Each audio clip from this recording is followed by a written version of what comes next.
And let's see, we got 15. You almost. It's quorum. Hey, let's get started.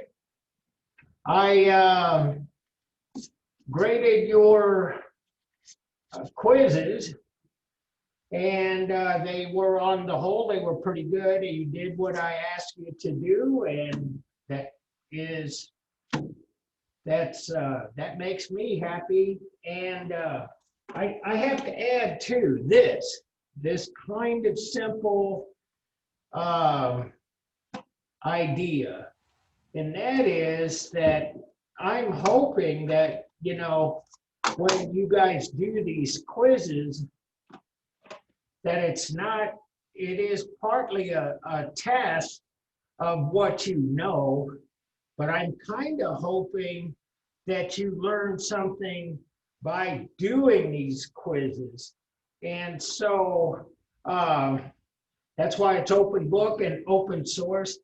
I want you to know more about your subject or this subject, world art. And so that's what it's about. So I got a review here. I put together a little PowerPoint, and here's how it broke out. There were these three subjects that really pretty much they were the favorites. Capitoline, excuse me, Wolf, Parthenon, and the Chimera. That's where all four of you wrote about those. The Neobid Crater, Peplos, Kore, Lacawan and Sons, and Croesus. And so I thought that was kind of interesting. I'd like to learn from you what you find interesting and why you find it interesting. And so you guys, on the whole, followed the directions, and it was pretty good with that. Except there were a few that did not do this. They uploaded a file instead of putting the text right on the canvas. And I don't know how you did it, because this is a screenshot of how I set it up. Online entry options, text entry.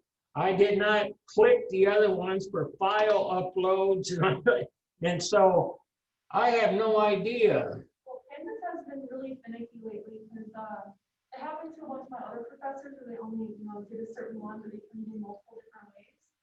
And then apparently a bunch of students, the Canvas app deleted itself on all of their devices, so I had to re-download it on my iPad and on my phone. Oh my goodness. And then today, this morning, I had a meeting and I needed the link. It was an assignment, but the whole assignment, Canvas, acted like it never existed. So. Oh, it just wiped it out. It just wiped it out. Canvas has been interesting as of late. Oh. Oh, wow. Yeah. And that could explain part of it too, because these entries came in, some of them, a lot of them, on Monday before 2 o'clock.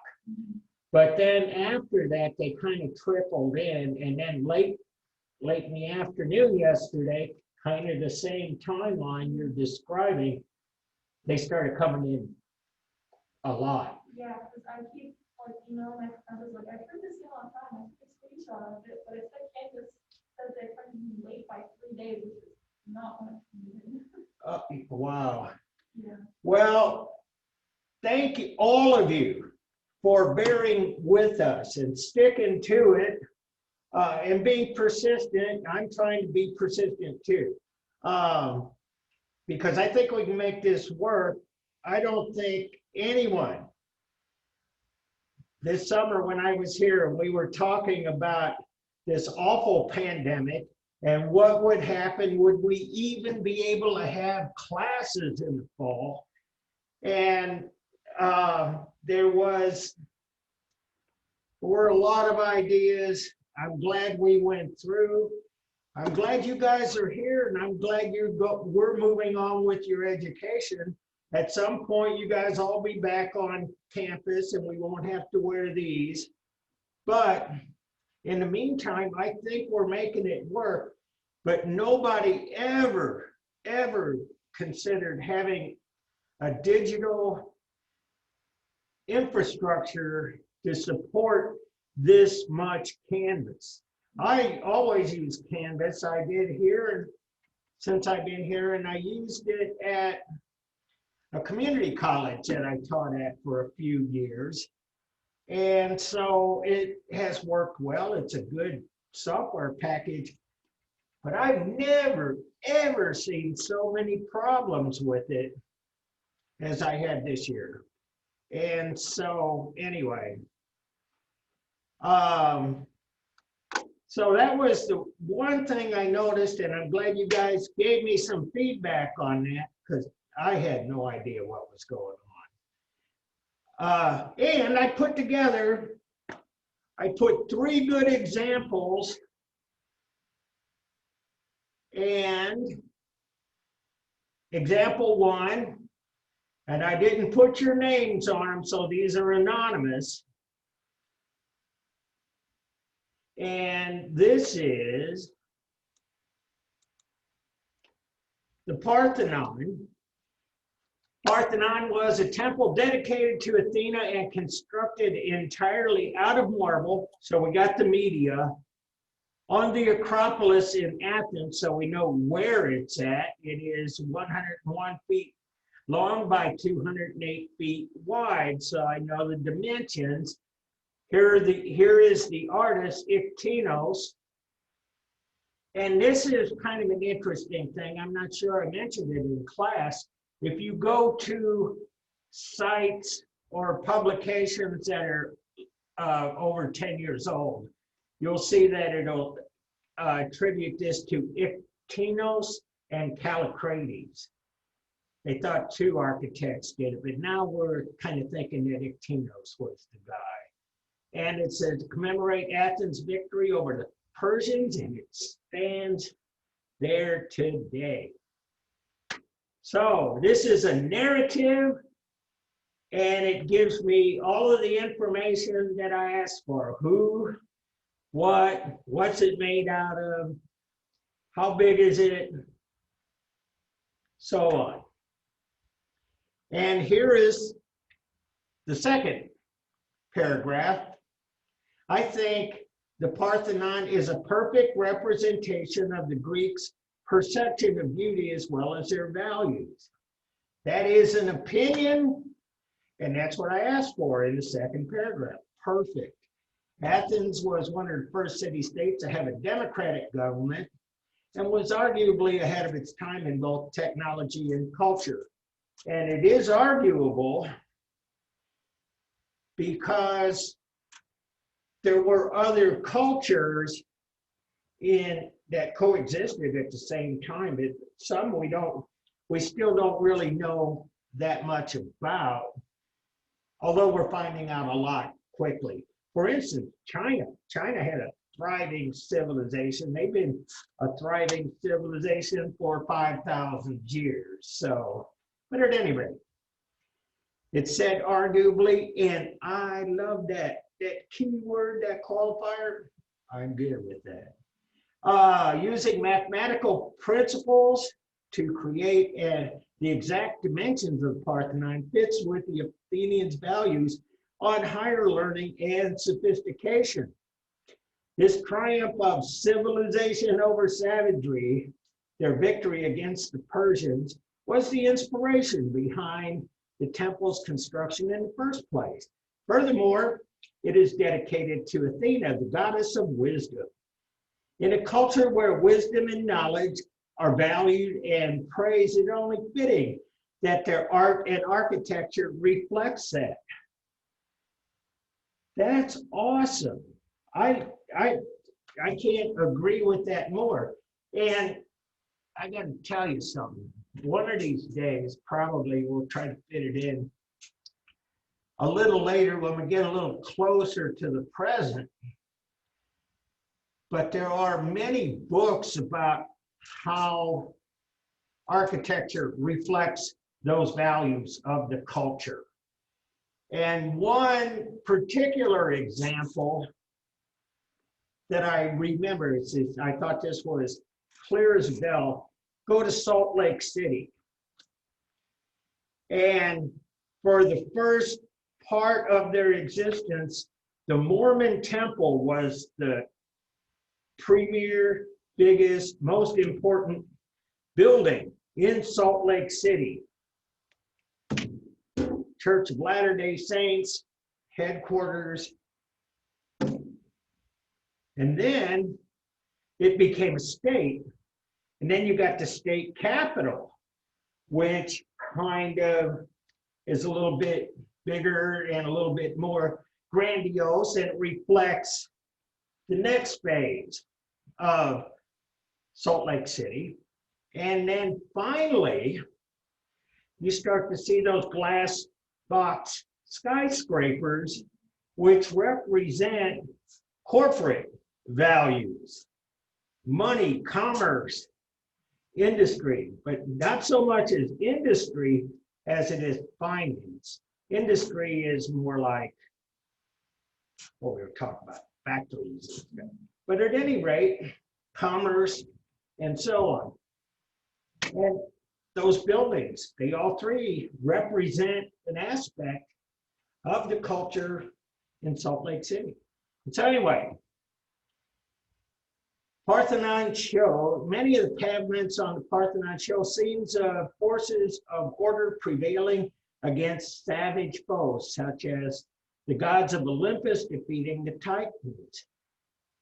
The columns also reflect this idea of order using the algebraic formula x equals 2y plus 1. And that's about the columns. Built 8 columns on the short side and 17 on the long side. And this 4:9 ratio, when designing the Parthenon's dimensions, is a perfect example of how Athenians applied logic to create something superior in beauty. And that is true. That's how they thought everything conformed to an ideal, mathematically explained order.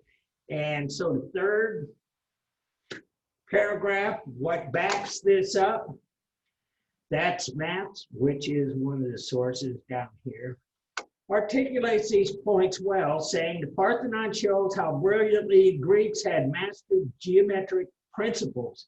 They saw mathematics as a means to understand the divine.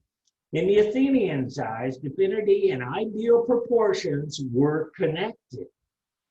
It has been argued that the facade of the Parthenons has proportions of the golden ratio.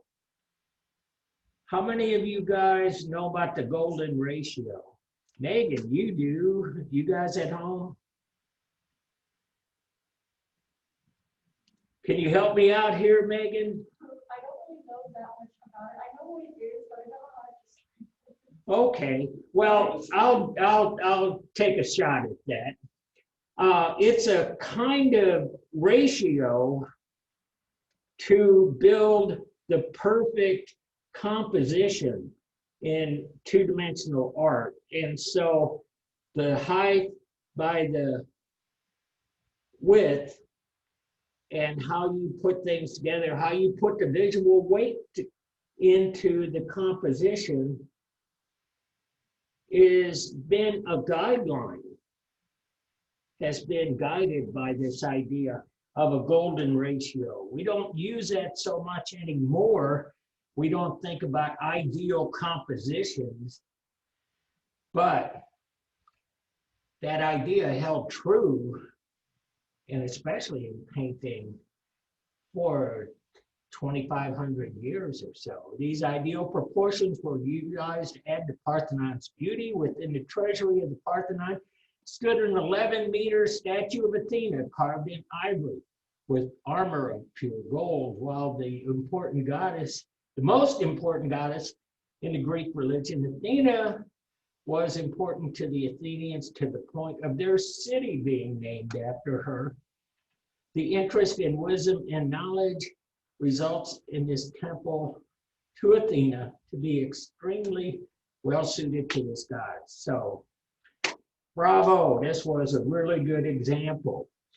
I have a good example of the Capitoline wolf, not quite as lengthy, but that's okay. They said 3 paragraphs. The Capitoline wolf in Italy called Lupa capitolina. Lupa wolf. Anyway, is a sculpture cast from bronze. I had a couple of people talk about this being carved from bronze. Just wanted to add that while I'm here. Bronze is cast. It's melted down and it's cast. It's poured into a mold, and that's how you use it. The sculpture depicts a scene that is part of the legend of the founding of Rome. The sculpture shows a she-wolf suckling Romulus and Remus, the mythical twin founders of Rome.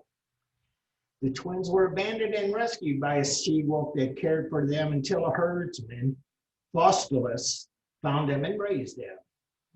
The work is 75 centimeters by 114 centimeters and currently displayed in the Museo Capitolini located in Rome. The age of the Capitoline work is controversial because the statue was thought to be of the 5th century BC, with the twins added in the 15th century AD.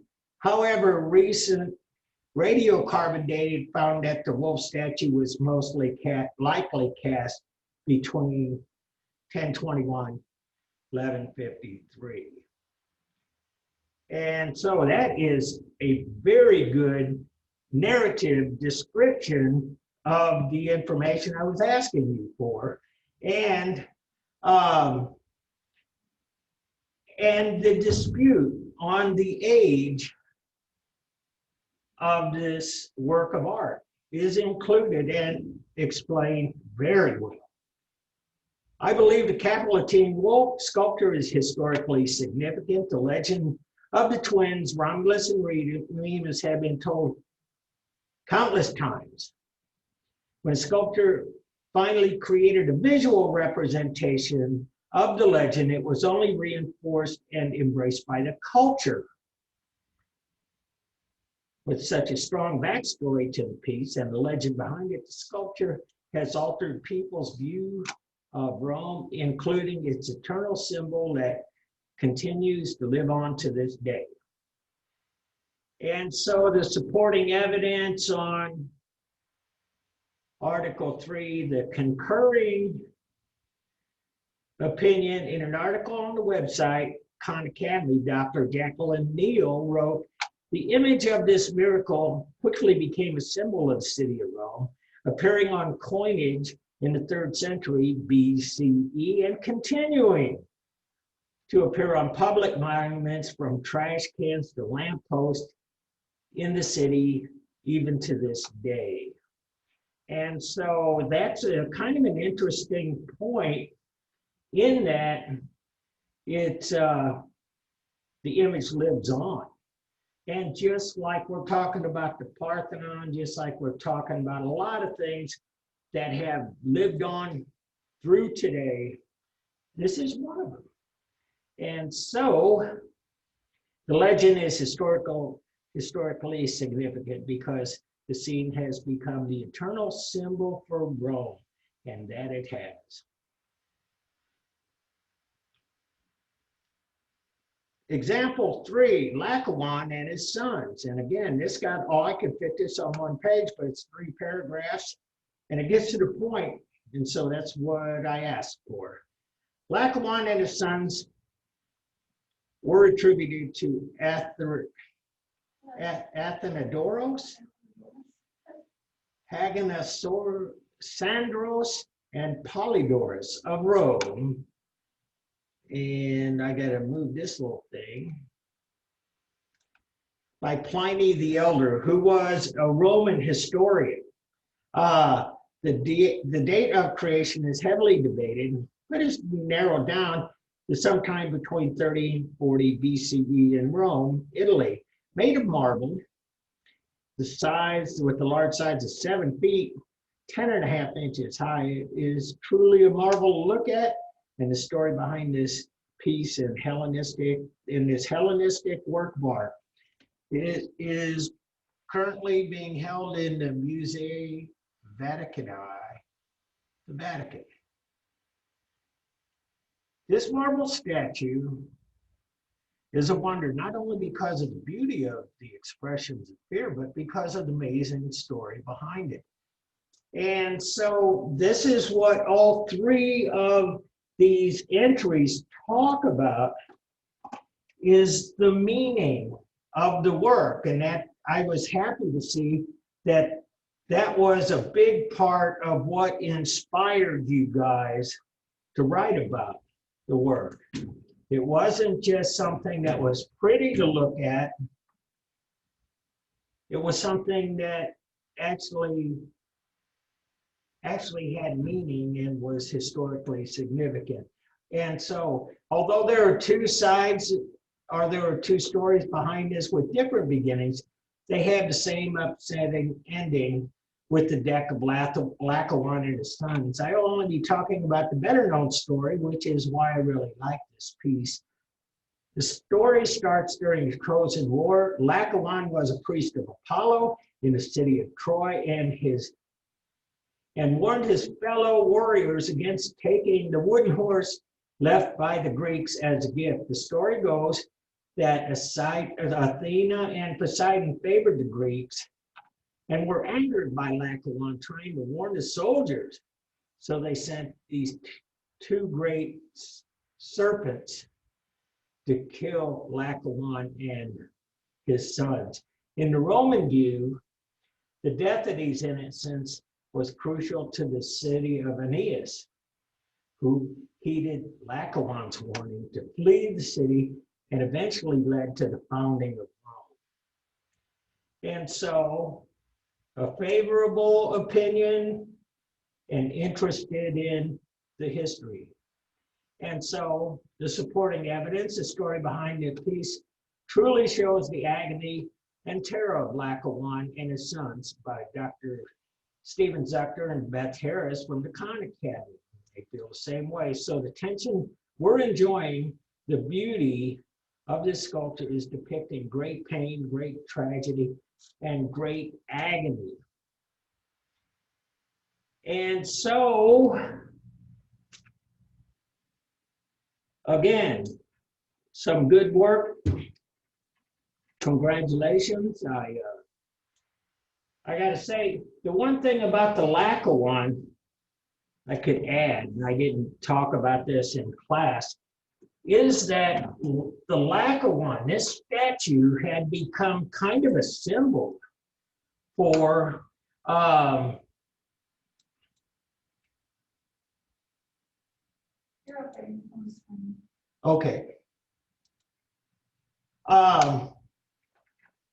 This Laocoon had been a symbol for the height of artistic expression of the Greco-Roman world.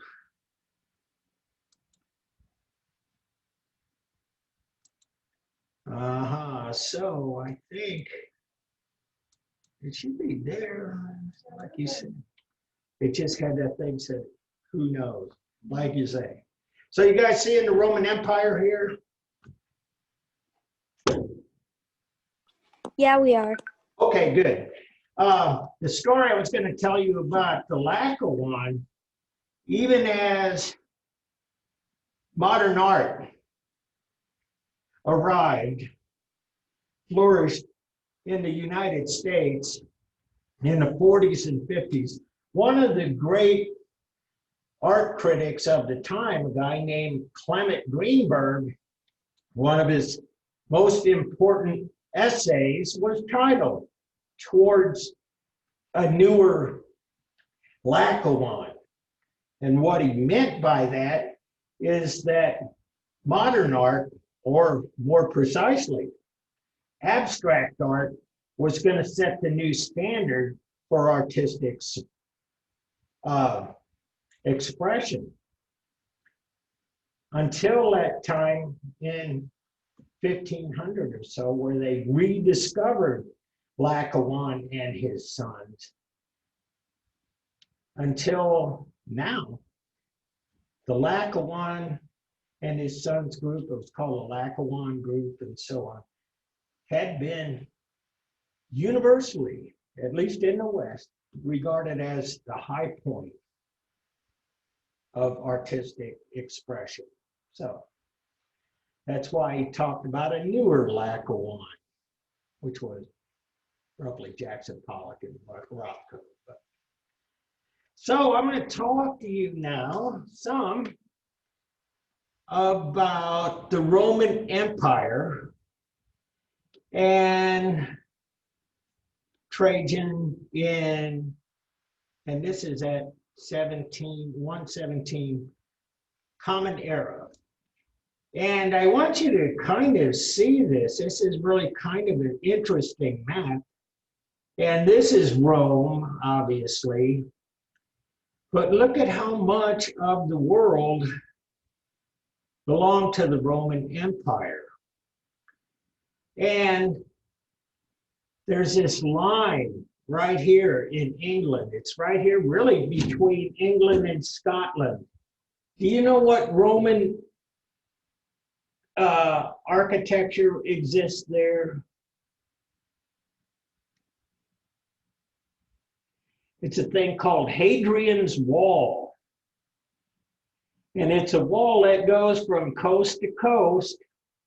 And the Romans conquered what this was called Britannica at the time, hence Encyclopedia Britannica, hence Great Britain.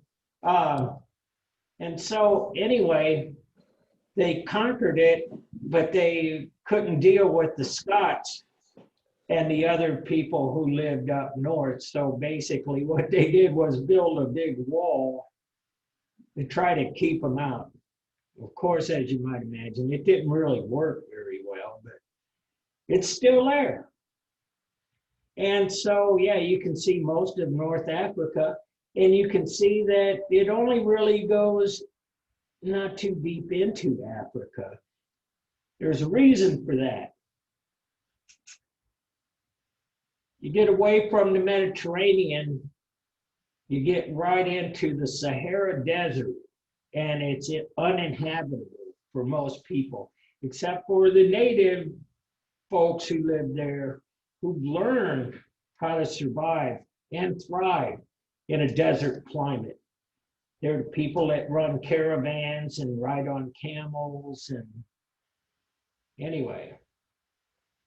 And so they got Egypt, they got much of what is the Holy Land here, what we refer to as the Holy Land, both in, or all three, Islam, Christianity, and Judaism. They all have holy sites all in this. This is truly the Holy Land.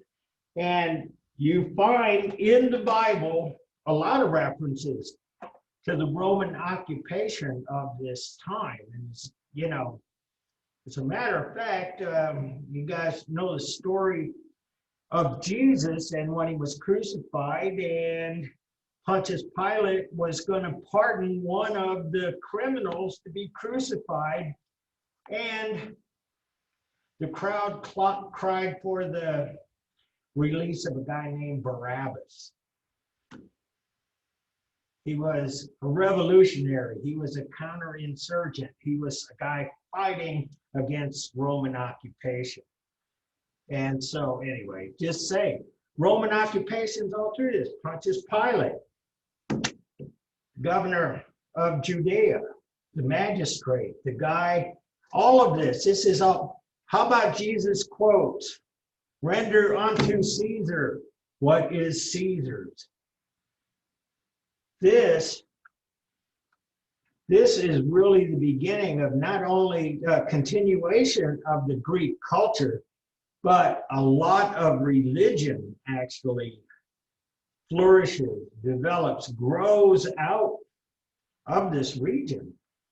And so you can see they got a lot of Southeastern Europe and all of France and Spain. Amazing.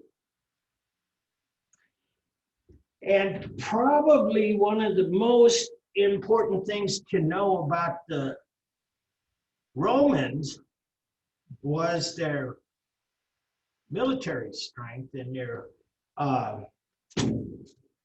their success at running an empire. They were great bureaucrats. They had magistrates. They had different representatives doing different things. It was a well-oiled machine.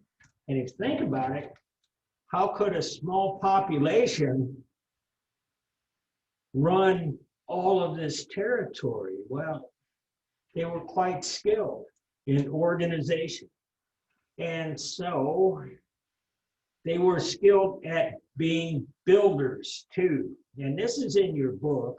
And so we got over here, the Temple of Portinus, which is outside of this thing here. Can you see that, number 2? Circus Maximus.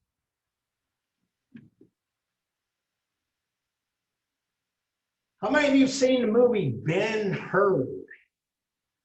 Oh, it's so cool. Of course, it's like as old as I am, but anyway, it depicts a chariot race, and that's really what would happen in this Circus Maximus. And these are all seats. They were, it's like Kentucky Derby Day or something here. And it's huge, and they would have these spectacles. They would have these events with chariot races and all different kinds of things. And over here on number 17 is the Colosseum. And it too is another venue for entertainment, to be quite honest about it. It's the kind of venue that we would still build today. And in the 1960s, in the US, they built a lot of stadiums modeled on the Coliseum. We had one here. It's called Busch Stadium 2. Riverfront Stadium, Cincinnati, Three Rivers Stadium, Pittsburgh, and so on. This is kind of an ancient and still popular design for holding events, entertainment, sports, and so on. But you can see, this is like so amazing. They had built this. Go ahead. So I just want to ask, was the first original Busch Stadium really inspired by the Coliseum? No, well, that would be called Busch Stadium 2. And yes, they talked about those at the time as being like the. I'm just wondering. Yeah, no, it's there are a lot of things that are inspired by, but this, you take a look at it. You see Busch Stadium 2. Yeah, it's so similar. It is. In its shape It and is. form. But I had to kind of make that note, Peter, because Busch Stadium 1 was not even, it was like up by the, it was on North Grand by where the Fox Theater is.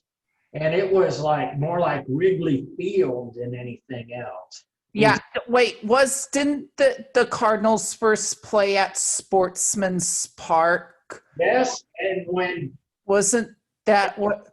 yeah, now we're talking about the same thing, because when Bush bought the Cardinals in the early 50s, he renamed Sportsman's Park Busch Stadium. Yeah, okay. 53 and a couple other things All happened. right. I don't know baseball history too well. But yeah, all I know is that it was the Cardinals first played or at Sportsman's Park then until Busch Stadium was built. But yeah, now I know that that Busch Stadium was bought by the Busch family. Yeah, Brewers and Budweiser, Busch Beer and Michelob. Anyway, yeah, absolutely. Anyway, this is like, my point being is that the way that they built their stuff in a lot of ways would be still recognizable and functional today if they were still intact. But mostly they're ruins in this day and age. And so this is the Temple of Portinus, looking southwest, Rome, Italy. And this is in the book just for one simple reason. It is an early example of Roman architecture. It has the columns, the Ionic columns from ancient Greece. It really doesn't have the proportions that we just talked about the Parthenon, excuse me. And it has this kind of this roof and all of this other, that's like this kind of architecture almost owes a little bit to the Etruscans as well. So it's in the book because it is kind of a combination of Roman, Greek, and Etruscan architecture. And so this is how most of the Roman architecture looks in this day and age, and it's just ruins. And here is the aerial view of the amphitheater, Pompeii. Now I want to talk to you a little bit about Pompeii because it's only been in the last few decades that they've really gotten good at excavating Pompeii. In 79 Common Era, Mount Vesuvius erupted and buried the whole city under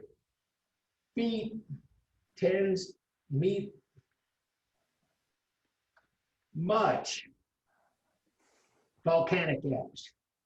And so, as you can see, this has all been cleared all the way down. But I want to show you this. I got the website.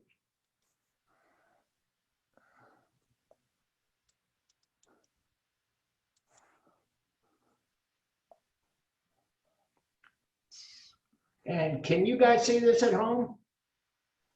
Pompeii? Yes. Okay, good. Always have to check. Sometimes it and so this is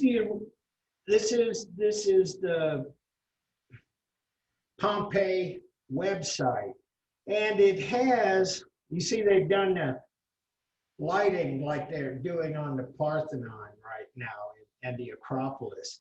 But look at this. These are just some shots. Let me run through.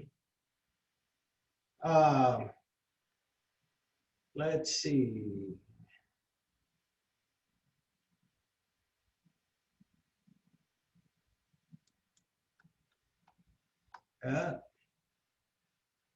Not. There was one of these that had some pictures. Here you go.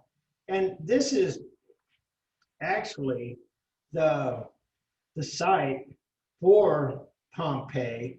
One of the things I noticed on this, it's that it was kept up to date. They were talking about, one thing I read on here was that they were requiring masks because of the COVID virus. But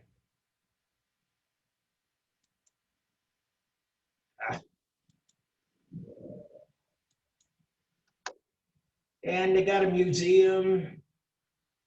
They got paintings. They have all kinds of artifacts. What I wanted to, I keep getting is,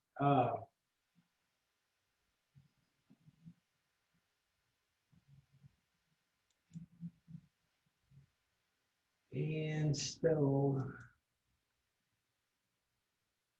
okay, all I have to do is X out of here, I think.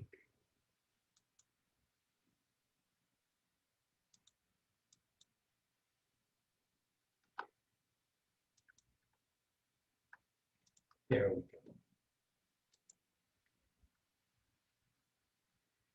And so I got some things going here.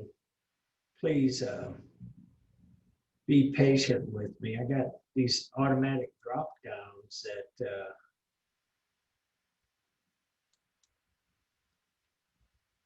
there we go. Oh man. And okay, get all of this stuff. And so are you guys seeing Yeah. the PowerPoint? Good. And so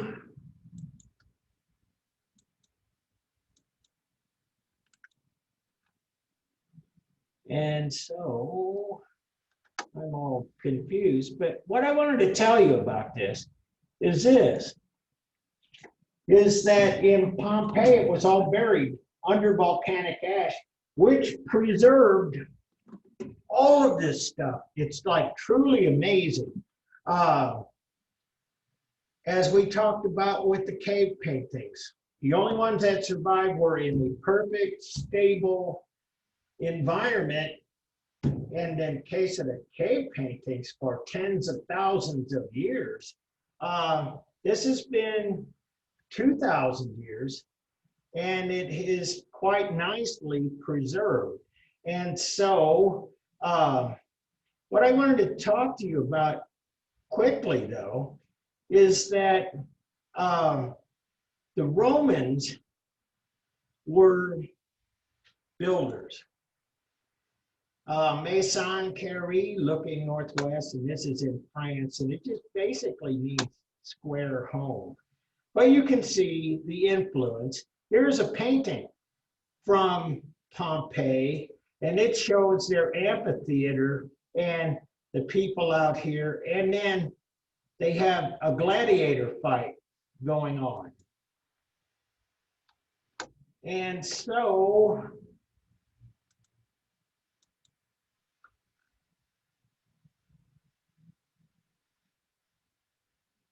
where is it? There it is. There we go. You can see the gladiator fights going on here, and you can see a bunch of other stuff going on. Crazy stuff. Looks like the brawl has kind of gone from the amphitheater to being rioting in the streets. But we have, and I'll show you in a minute, a lot of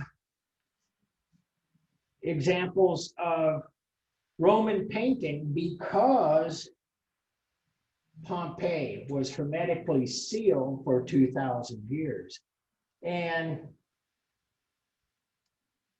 I want to talk to you about this. Anybody know what you call this thing? Yes, it transfers water. It's called an aqueduct.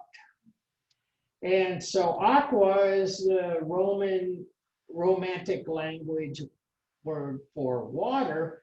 Duct is like duct work that's in your house that brings the air conditioning or the heating from your HVAC system into the room and then takes the return air out. So it's an aqueduct. These things are, and they're still intact, which is really quite amazing. What I want to tell you, I want you to think about this. most of everything we've seen has been on the seacoast for the most part, and or especially and on a river. And the whole idea is you can't really build a city without water. And what the Romans did as they were conquering and putting all of this into their empire, they realized that what they could do is they could really build an empire if they could get water to all of these areas under their control. And so, like I was saying, they were good organizers. And what they did, they are like canals, except they're up high. And the water runs through this. It's a water pipe, essentially. And some of these things extend for tens, maybe sometimes hundreds of miles. And what they did was connect the mountainous regions of Central Europe, namely the Alps, that had snow-covered mountains and plenty of fresh water. And they were able to get it to places far away. The aqueduct changed the ball game in terms of civilization in Europe. We still do some of this kind of thing today. We do it a little differently, but we still do it. For instance, Las Vegas. Las Vegas, by its natural environment, should not support a big city such as Las Vegas. But what they built in the 1930s, they call it Boulder Dam or Hoover Dam. Yeah, they put the name back on it. They didn't for a while, didn't like Hoover. But at any rate, Hoover Dam, and they made a great lake. What is that called? Lake Mead? Yeah. And so anyway, they created a lake on a river, and it gives them hydroelectric power to light up the city that never shuts down. And it gives them water, and they pipe that water long distances to hydrate Las Vegas. The rest of it you can deal with, but you need electricity and water. Two major utilities, as they say. And so what they learned from the Romans is that you wouldn't really have to pump that water if you could tilt it, yeah, and use gravity to bring that water to its destination. And so these have a gradient of like 2% or something. It's barely noticeable, but it's downhill all the way. They were engineers. They could figure this out. And they realized that if they kept that 2% gradient, they could get the water going a long ways, which in this case explains why this is so high. Because if the water came down here, they would never get it back up. And so they engineered this stuff to go over the river valleys and other hills and dales of Europe, and they were able to maintain this empire. And they maintained an empire for a long time, like really about 1st century BCE, and by many accounts it lasted until 323 Common Era. And that is the time where the Emperor Constantine packed up and moved the center of the Roman Empire to Byzantium, which became known as the Byzantine Empire, and he changed the name of Byzantium to Constantinople. And so anyway, that culture maintains itself for a few hundred more years, but bottom line, there's a continuity here of 300 plus years. And there are some things that kind of came out of this too. I talked to you about the Judea uprisings and stuff, and there were other things that happened along the way, but for the most part, the Romans kept the peace. They call that the Pax Romana. And they were all controlled, all of this, by the Romans. But what they knew, it's almost like sociology.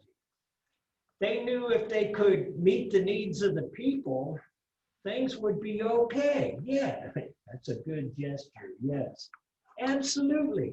So yeah, in places, even places built on rivers, sometimes the rivers run dry. People die because they don't have water. This is getting water to everybody. In fact, these aqueducts got so much water. Yes, they could do that. And there's so much water in Rome itself, they built fountains and baths and things too. So, excuse me, are you saying that the ducks collect water from the river?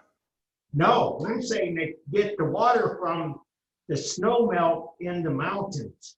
Okay. All right. Yeah, and so that's why it's up high. It's way over the river, but they just want to maintain the slight gradation from the source to its destination. Wow.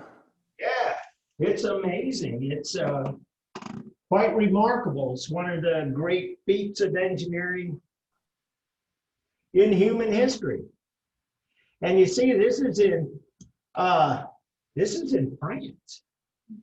So but at any rate, they did that. They put water. They gave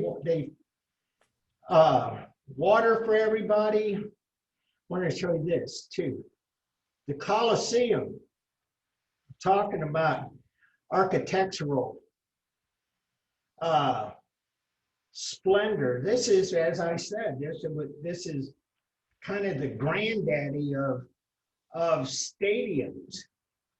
It's a model that's in some way, in fact, almost all stadiums kind of owe a debt to the Romans this way. And they really don't have that much in the way of stuff in the textbook, but it's really quite remarkable. I tried to find some stuff on the internet to augment this, and I couldn't find a good example, so I'll just tell you. This, first and foremost, talked about how the Romans understood that if you got water and you could feed people, it would keep them happy and not rebellious. They knew that people want to be entertained too. It's the same thing today in our country as we speak. Yeah, absolutely. Yeah, today, in today's world, we have more entertainment than ever, you know. But like you say, it generates a lot of money. It's a big part of the economy. Movies and sports and other kinds of recreation and stuff, amusement parks, go on and on. And so that's really what this was about. And they call it the Flavian Amphitheater because Flavian was the emperor who put this together. And what they would have inside here was all kinds of entertainment. They would do things like they would bring animals from different parts of the Roman Empire and bring them into the Colosseum so that people could see elephants and lions and different giraffes and all of these exotic animals. They were able to fill it up with water and have mock naval battles right there in the Colosseum. Yeah, that's kind of amazing. There are drawings and stuff. Yeah, good. Yeah, they had mock naval battles. Most famously, they had gladiator battles. And if you ever saw the movie Gladiator, yeah, this is where they're at. And then they put two guys out there, give them some crude weapons and let them fight to the death. And so anyway, there's a lot written about all of this stuff. And one of the things that is written about the Roman Empire and is that this kind of entertainment thing, it kind of started to get out of control. And so some people talk about our own culture kind of getting a little bit more out of control in that sense. Yeah, it's just a mere smidgen compared to what happened in Rome. Because in Rome, this is in the Bible and stuff too. They would throw the Christians in there and let the lions eat them and stuff for amusement. They would do torture and stuff and just gruesome. The spectacle became more bizarre. And so some people do attribute that as a sign that the empire was declining. But at any rate, what they're finding out with a lot of the research here too, and this is very recent, is that they believe that this had what is in essence a retractable roof. They had this material that provided shade but allowed air to move through it. And yes, exactly. And they had these large, huge, almost like tarpaulins or something, made of this stuff, and they rolled them out and tied it across the top. Yeah. And so as they're repairing this, they still are. It's just like the Parthenon, they're trying to put it all back together. And this way you see all of the fencing and equipment out here and so on. Scaffolding over here in the corner. One of the things about the Colosseum too, this kind of hits with much of Roman architecture, is that they really developed concrete. And so we've talked about that here a lot. You use what you have. And where the Romans are at, they don't really have a great deal of marble. They have some marble quarries in northern Italy, but they don't have the resources. You got to have the stuff to build the stuff, simply put. And so they developed concrete, and they called it cementa, which is the word we use today. It's the root word of cement. And it was a lot of things. One is that it was a lot more portable, because all you have to do is move the ingredients to the building site and mix it up and use it. The ingredients are basically lime mortar sand, rock, and lime is like really the necessary ingredient. So, talking about lime, anybody here from St. Genevieve, Missouri?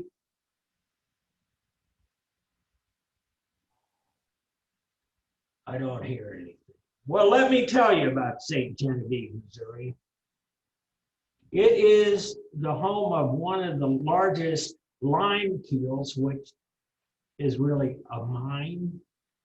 And it goes all the way up underneath the Mississippi River. We have one of the biggest deposits of lime in the world right here.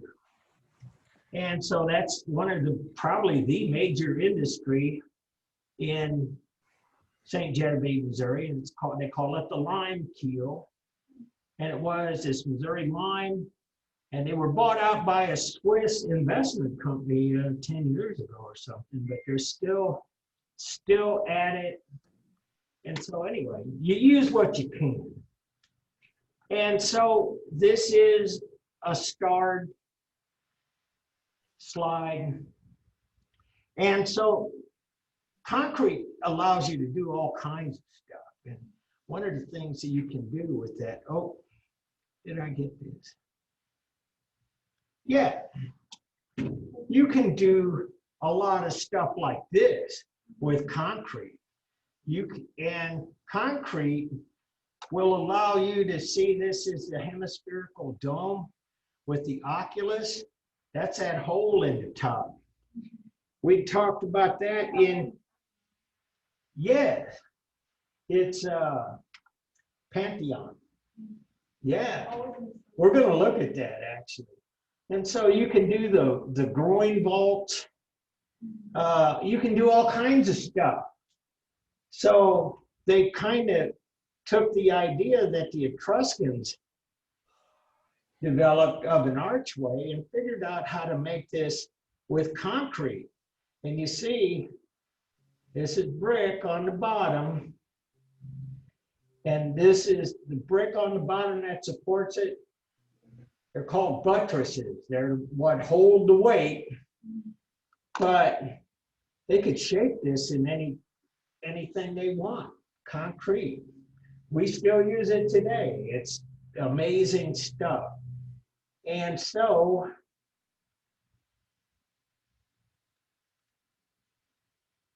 talking of which, this is in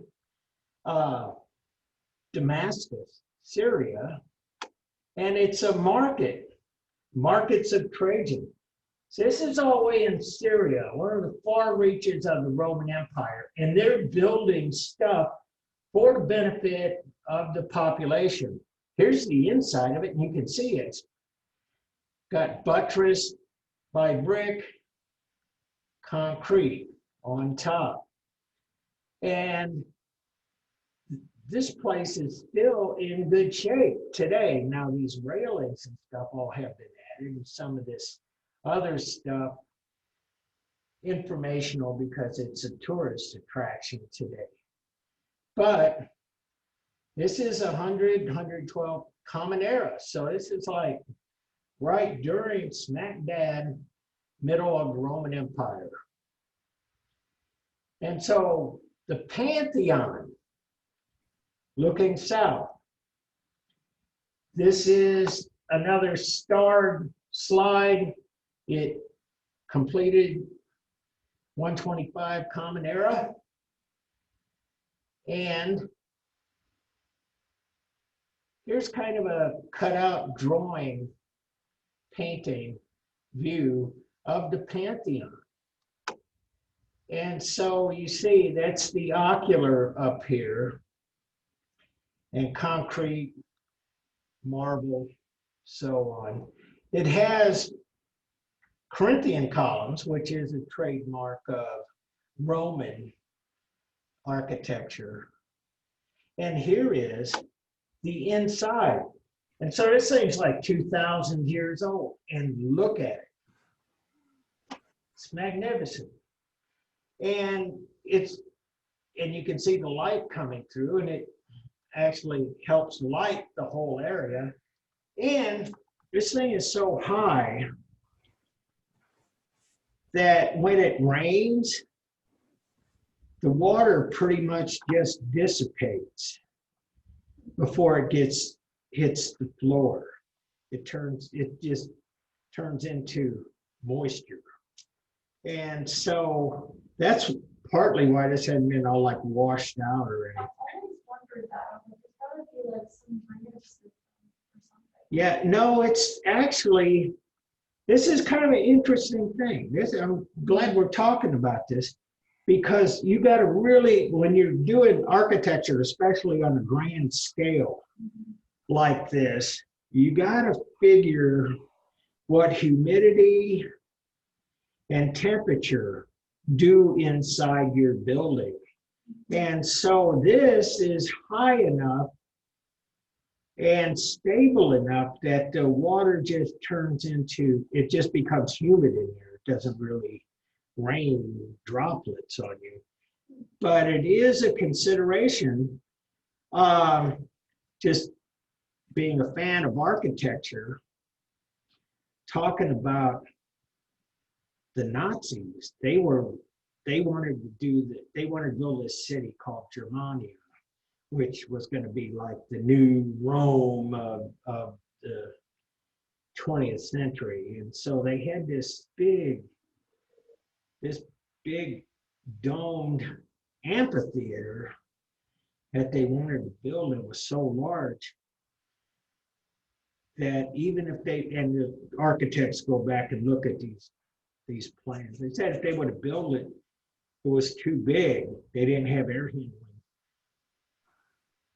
up to the needs of this building, and it would create its own weather because it was so massive. Anyway, yeah, this is what you think about. How does air move? What does it do to temperature? And we talked earlier about how you light up something that is essentially enclosed, and this is what the ocular does. It lights up everything. And so on the walls of the Pantheon literally means the house of many gods. Pan means a cross section, Pan American, Pan something. Theon, gods, just like theistic, monotheistic, etc. Anyway, it's about gods. In here, buried in the walls, this is almost like a mausoleum in a sense too, because a lot of famous people are buried in these walls, including the artist Raphael from 1520, yeah, when he passed away. Yeah, that was like a high honor, but we got some popes, we got some significant, important Romans and stuff in here. Anyway, Pantheon. And out in front, we got a cross on top of this, but this is a Egyptian obelisk right out in front. And it's got, again, like I say, Rome. I can see the hieroglyphics. Yeah, and Rome, the city of fountains, fed by the aqueducts. So it's probably a good place to let off. I think when we come back, we'll, on Monday, we'll talk about painting and sculpture. Any questions from home? Can I meet with you one-on-one personally for a minute? Yeah. Let me hang on just a second. Looks like time to, okay, well, hold on just a minute, Peter, and I'm going to stop recording.